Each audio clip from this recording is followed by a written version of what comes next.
In section 5.2, our goal is to continue writing equations in slope-intercept form. This time we'll be given different information than we were given in the past. The important part is before, we were always given the y-intercept. This time we won't be given the y-intercept, so we're going to have to do some work to find it. There's still going to be a couple different situations that are all going to build on each other. The first situation is going to be writing an equation in slope-intercept form if you know the slope in one point, which we knew last time as well, but again, this time the point won't be the y-intercept. The second situation will be writing an equation in slope-intercept form given 2 points, which again we did in 5.1, but one of the 2 points back then was the y-intercept. It won't be this time. And then write an equation in slope-intercept form given 2 function values, which will be very similar. It'll be a combination of the function values from 5.1 and then writing an equation given 2 points here. So in the first situation, situation 1, we're going to write the equation in slope-intercept form. So again, we're trying to write y equals mx plus b, but we need to know the slope and the y-intercept, given the slope in 1 point. So we know that the slope is 4, and that the line passes through the point 1, negative 3. So if I was going to write the equation in slope-intercept form right now, I would start with y equals mx plus b, and I would actually be able to replace m with negative 4. So the thing that I'm missing is the b. So what I'm going to do is I'm going to plug in all the information that I know.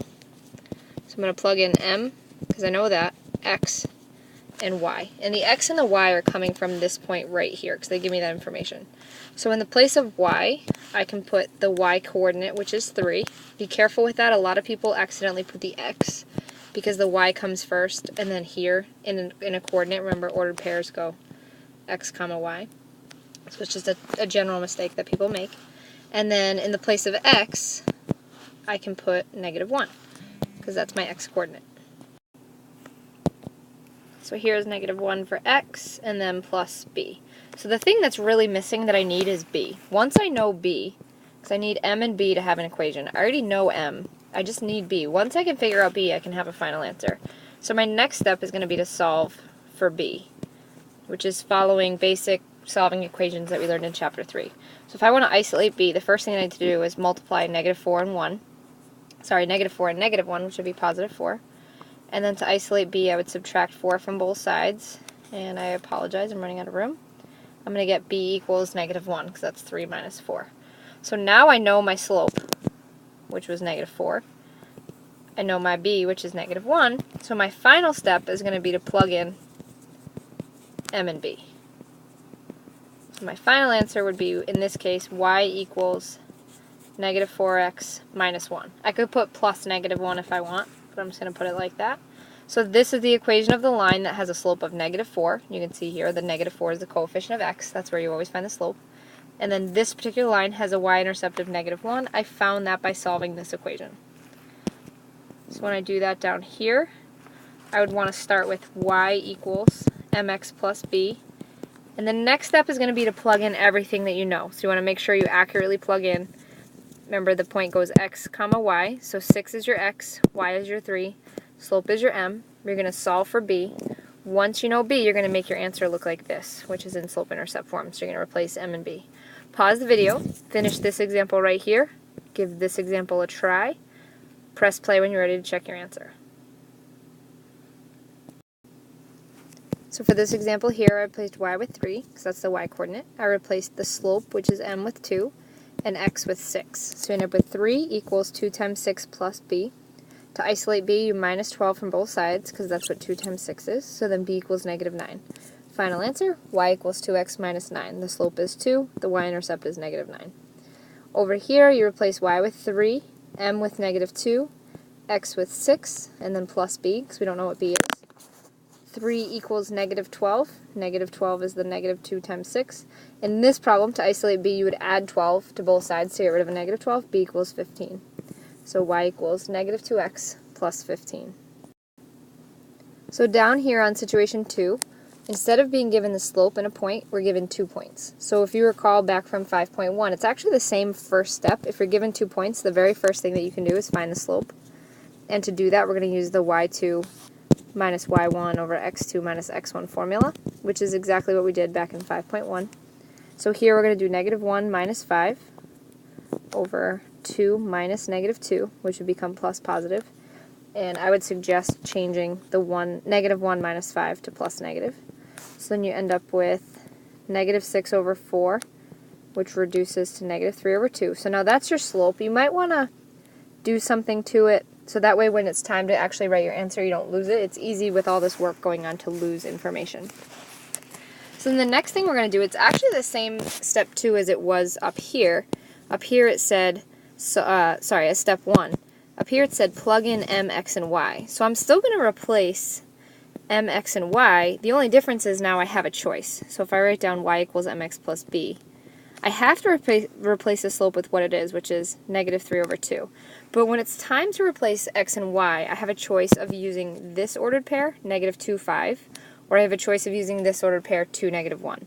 So if I pick this one, then in the place of x, I have to put -2 and I have to put 5 for y. Or if I choose this one, I have to put 2 for x and -1 for y. It really doesn't matter which one you choose. You can pick the one that you think is easier. Typically, if one of them has a 0 or smaller numbers, or if they're all positive, that might be easier for you. Or if this is a fraction, you'd want to make sure x can go into that fraction if possible. But here, x is even, which is a good number. So it really doesn't matter. So you're going to plug in m, x, and y. And on this one, just because it has smaller numbers, I'm actually going to choose the 2, -1. So when it's time to choose that, if you look at that ordered pair, the -1 is actually the y coordinate, so that's going to go in the place of y. And +2 is the x coordinate. So then I get -1 equals -3 over 2 times 2 plus b. Don't forget that when you multiply fractions, they can cancel. So those would cancel out and you'd end up with -1 equals -3 plus b. And if you added 3 to both sides, b would equal 2. So that's actually step 3. I just did step 3, which was solve for b. And step 4 is the same as the last step above, which is plug in m and b. Because that's when you have a final answer, is when you know m and b. And I finally do know m and b. So my final answer for the linear equation that passes through the points -2, 5, and 2, -1 would be y equals -3 over 2. Because if you go back here, remember that was my slope. That's kind of why I told you to make it noticeable. So y equals -3 over 2x plus 2. Because I just got 2 for my b over here. And then I would circle that, and that's my answer. Try these two examples here, outlining the steps on the previous slide, which started with finding the slope of the line that passes through the points, and then plugging in x and y, either from this point here or from this point here. Again, you can choose, you can either plug in 3 for x and 0 for y, or 2 for x and -4 for y. The choice is yours. So try these two examples right here. When you're ready to check your answers, pause the video, play the video. So the first one wasn't too bad. To find the slope, you do y2 minus y1, so -4 minus 0 is -4. 2 minus 3, which is -1, but then -4 over -1 reduces to +4, so that's your slope. I chose 3, 0 to plug in for two reasons. One, 0 is a pretty easy number to work with, and it didn't have any negatives. So y gets replaced with 0, because that's your y coordinate. X gets replaced with 3, and the slope that I just found is 4. So then at this point, to isolate b, subtract 12 from both sides. 0 minus 12 is -12. So final answer, y equals 4x minus 12. If you have plus -12, that's fine. This one was a little bit harder, just because it involved fractions. So 4 minus -2 becomes plus positive. So 6 over 5 minus 1 is 4. So your slope is 3 over 2, which 6 over 4, which reduces to 3 over 2. So that gets plugged in the place of m. I chose 5, 4. Again, because they were positive. Some people would choose this because 1's an easy number to work with. So 4 gets replaced for y, 3 over 2 is the slope, 5 gets put in the place of x, and then plus b. So to find b, 3 over 2 times 5, nothing cancels, which is unfortunate. If one of these 2 points had canceled with that 2, I would have picked it. But 3 over 2 times 5 just becomes 15 over 2, multiply numerators, multiply denominators. And then to isolate b, you would subtract 15 over 2 from both sides. So that's actually what I did up here. I have 4 over 1 minus 15 over 2. Don't forget that the order matters. This reads 4 minus 15 over 2, so make sure when you set it up horizontally, it's going in the same order. To add or subtract fractions, you need a common denominator, so 4 over 1 got changed to 8 over 2, and then 8 minus 15 is -7, and their denominator stays the same. So b is -7 over 2. So final answer is y equals 3 over 2x minus 7 over 2. I kept b as an improper fraction because the slope has to be improper. It can't be mixed. B could have been mixed. It could have been negative 3.5. But since this can't and this can, it just makes sense to leave them both as improper. So the next two examples are similar to a combination of what happened in this section and what happened in 5.1. Really the only difference is that you have to make the ordered pairs first like we did in 5.1. So your first ordered pair would be 4, 9, and your second ordered pair would be negative 4, negative 7. Now that you have that, you can do everything else the same that we've been doing in 5.2. So I'd find the slope by doing negative 7 minus 9, which is negative 16, negative 4 minus 4, which would be negative 8, and the slope would be 2. At this point, I'd probably pick 4, 9, just because all the numbers are positive. So y is going to get replaced with 9, m gets replaced with 2, x with 4, and then plus b. So you end up with 9 equals 8 plus b, and if you minus 8 from both sides, b equals 1. So final answer, y equals 2x plus 1. So give the next two examples a try, pause the video to do that, and when you're ready to check your answers, press play. So on this example here, the ordered pairs are negative 2, 10, and 4, negative 2. So then the slope is negative 2 minus 10, which is negative 12. 4 minus negative 2 becomes 6, slope of negative 2. I chose this ordered pair, 4, negative 2. They both had a negative number, so that really didn't matter. I just figured the numbers were a little bit smaller, so that's really why I picked it. But again, it doesn't matter. So negative 2 takes the place of y. Negative 2 here takes the place of the slope, and 4 is x. Negative 2 times 4 is negative 8. To isolate b, you add 8 to both sides. Negative 2 plus 8 is 6. So final answer, plugging in m and b, y equals negative 2x plus 6. Here the points were 2, 8, and 4, negative 2. Negative 2 minus 8 is negative 10. 4 minus 2 is 2. Your slope is negative 5. I chose this point right here just because everything was positive. So y got replaced with 8, slope is negative 5, x is 2, plus b is what we're looking for. 8 equals negative 10 plus b by multiplying those. Add 10 to both sides, b is 18. Y equals negative 5x plus 18. So now we're going to start to look at word problems, which can get a little bit trickier. The main thing, if you kind of look at all these examples up here, is that we had ordered pairs. So we're going to want to do the same thing here. We want some ordered pairs, and if you just looking really quick through, we don't have anything that even remotely resembles an ordered pair. So to have an ordered pair, if you just go back to basically what an ordered pair is, it's an x and a y. So if I want to be able to get an x and a y, I really need to know what does x represent and what does y represent. So don't forget that to do that, I always kind of start with y depends on x. That's something we learned back in chapter 1, and we're still using it here. So my two unknown quantities, or the thing that can change, is the total cost. That can change. And the other thing that can change is the number of months attended. Number of months. Eventually we're going to find the total cost for 9 months, but at first we don't know how many months this person's going to go to the gym. They could go for really any number of months that they want. And then we know total cost, which it often does, depends on months, number of months.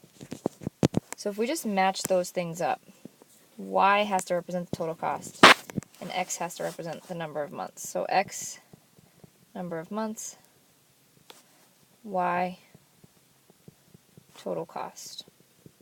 So then they start to give us some information. They tell us that the gym membership is $33 per month. So that right there tells me that if I'm going for X months, I would multiply that by 33. And I'm trying to get my total cost, which is y. And I also have to pay an initial membership fee. So I'm going to pay some initial membership fee. And if I read through the rest of the problem, I paid a total of $228 after 6 months. Okay, that's not an initial membership fee. And then they ask me to do something later. So I actually don't know my initial membership fee. So I'm going to put b there, because b is my initial value. So then if I was able to plug a number in the place of y and x, I would have enough information to solve for b. Just like up here, if you can replace y and x, then you have enough information to solve for b. So because I assigned the variables to represent certain things, x was the number of months and y was the total cost, I can use this piece of information right here, the fact that I paid $228 after 6 months. So remember, number of months was x, so that would be 6, and the cost that is paired along with that was $228. So now I can take that information and plug it into the equation. here's my x, here's my y. So when it's time to replace y, I'm going to replace y with 228. I'm going to replace x with 6. And I'm still looking for that initial membership fee. And remember, in the real world, an initial fee is your y-intercept or your b, which makes sense. B is the amount when x equals 0. So if you're going to the gym, your initial membership fee is what you would pay even if you go for 0 months. So that's your y-intercept. So then I have 228 equals 6 times 3 is 18. Add 1, 6 times 3 is 18, 198 plus b. I would subtract 198 from both sides, and I get an initial membership fee of $30. So now I can write an equation to represent the total cost for any number of months, which would be 33x, because it's $33 per month, and I'm going for x months, and then plus 30, that's the initial membership fee. Before I go any further, I should actually just check that and make sure it works for this. So make sure that if you go for 6 months, would it cost you $228? So you do 6 times 33, we know that's 198, add 30, we're good to go. So now if I wanted to find the total cost for 9 months, I can just take that 9 and plug it into the function that I just wrote. So I'd end up with y equals, total cost is what we're finding, 33 times 9 plus 30. So my total cost is going to equal 9 times 3 is 27, carry the 2, 297 plus 30, so y would equal $327. So to go for 9 months, it would cost you $327. So in this problem here, it says in BMX racing, racers purchase a 1-year membership to a track, and they also pay an entry fee for each race at the track. One racer paid a total of $125 for 5 races. A second racer paid a total of $170 for 8 races. How much does each race cost? And how much does the membership fee cost? So ultimately, we need to find those two things first. They don't tell us those things. What's a little bit strange is that normally when we don't know something, we use variables to represent them, and often we actually choose x and y. But keep in mind that variables also have to represent something that can change. And the cost per race, actually, once we know it, that number is not going to change. Just like on the previous slide, the cost per month at the gym didn't change, and the membership fee that we found for the gym, once we knew it, it doesn't change. It's $30 for everyone. So each race is going to have the same cost once we know it, and the membership fee is going to have the same cost for everyone once we know it. So we're actually trying to find the slope and the y-intercept, but for right now I'm going to put cost per race and membership fee. So then the other thing I still need to do is I need to talk about x and y. So x and y are going to be my variables, and they're going to represent the amounts that can change. So the thing that can change here, and you can actually see it in this example, is the number of races, and if the number of races changes, then the cost will also change. So again, the cost for someone would depend on the number of races. So that's what's going to help us assign x and y. So that's going to be my y, and that's going to be my x, because y always depends on x. So x is the number of races. Y is my total cost. So now that I have those two variables assigned, anytime you have x and y together like that, you can relate them using an ordered pair. So I can take the first piece of information, which said it cost $125 for 5 races. 5 is my x, 125 is my total cost, because x stands for number of races, so that's 5. Total cost is my y, so that's 125. Then I can do it for the second person, which was 8 races for $170. Now that I have that information, this has just become, instead of a word problem, now it's a problem that just given 2 ordered pairs, can you write the equation of the line? So now that you have all that information, pause the video, finish out that, and write an equation to find the total cost for any number of races. So the first thing I did was I found the slope. 170 minus 125 is 45. 8 minus 5 is 3. So that meant it was $45 for 3 races, which is $15 per race. That's my slope, because if you're racing X times, you would multiply whatever that is by 15 to get that cost. But then I still don't know my initial fee for the membership. So I took the first ordered pair just because it had smaller numbers. I replaced y with 25, m with 15 and x with 5. 15 times 5 is 75, so that means the initial fee is 50. So that's the fee that someone would pay to become a member, and then they pay $15 per race, so y equals 15x plus 50.